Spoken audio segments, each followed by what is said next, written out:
Keluarga yang dirahmati Allah Subhanahu wa taala. Kemudian kata Ibnu Mas'ud, allati 'alaiha khatamuh. Ya, barang siapa yang ingin melihat wasiat Nabi yang padanya ada cap kenabiannya. Apa kata khatam di sini, maksudnya apa?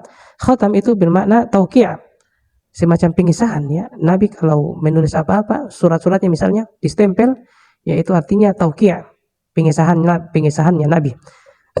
Kemudian wa qauluhu wasiyatu Muhammad. Adapun perkataan Ibnu Mas'ud radhiyallahu anhu, wasiatu Muhammad, wasiatnya Muhammad ya, ini laisat wasiyatan maktubatan makhtumah. Ini ya bukan wasiat yang tertulis, yang terstempel ya sebagaimana pada surat-surat yang lain. Laisat wasiyatan maktubatan maktumatan 'alaiha. Ya, itu bukan surat yang ditulis dan distempel, bukan. Lianna Nabiyya sallallahu alaihi wasallam lam yusi bi syai'. Karena Nabi kita tahu tidak pernah mewasiatkan seperti itu, tidak pernah menuliskan begitu ketika ia hendak meninggal.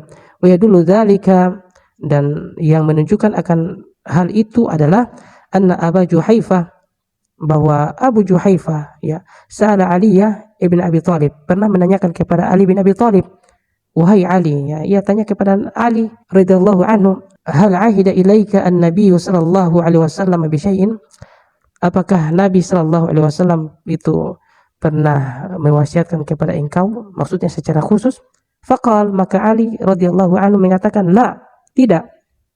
Walladzi falaqal habbah wa bara'a an-nasamah, demi zat yang membelah biji, dan ini sumpah ya, dan demi zat yang menciptakan makhluk, illa fahman yu'tihillahu ta'ala rajulan fil Qur'an. Ya, Ali radhiyallahu anhu katakan bahwa tidak, kecuali apa-apa yang berdasarkan pada Al-Qur'an. Ya, pemahaman-pemahaman yang syar'i yang memang ada dalam Al-Qur'an. Wa ma fi hadhihi sahifah, dan Nabi ya meninggalkan kepada saya kertas ini. Ya, sahifah. Penasaran dia, penasaran. Kemudian dia katakan atau dikatakan, wa ma fi hadhihi sahifah, apa di dalam kertas itu? Kemudian Ali radhiyallahu anhu mengatakan bahwa al-aqlu wal fakakul asir wala yuqtala muslimun bikafirin. Ya. Ini semua tentang aturan-aturan perang. Tentang aturan-aturan perang ringkasnya ini, bukan tentang seperti orang bilang ada 10 juz lagi Al-Qur'an yang tertinggal ya, yang begitu-begitu, yang aneh-aneh begitu, tidak ada. Tapi kan sebelum meninggal sudah mengutus mempersiapkan pasukan perang. Maka Nabi tentu mewasiatkan tentang hal perang.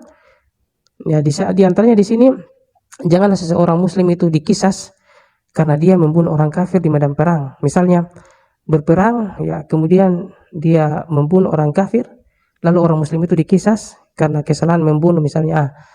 Tidak boleh orang muslim dikisas hanya karena ia membunuh orang kafir dalam medan perang. Kurang lebih hal-hal yang berkaitan dengan perang. Al-aqlu ini tebusan-tebusan ya, harga-harga tebusan. Pokoknya hal-hal yang berkaitan dengan masalah perang. Bukan tentang Al-Quran 10 juz dibawa oleh Ali, atau ilmu-ilmu laduni yang aneh-aneh, bukan begitu. Ya, bukan seperti itu.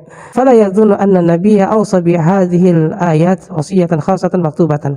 Dan tidak dianggap bahwa Nabi sallallahu alaihi wasallam telah menulis ayat ini dan distempel, bukan seperti itu ya. Yang kemudian dikhususkan, bukan seperti itu. Lakin Ibnu Mas'ud radhiyallahu anhu yara anna hadhil ayah qad syamilat ad-dina kullah.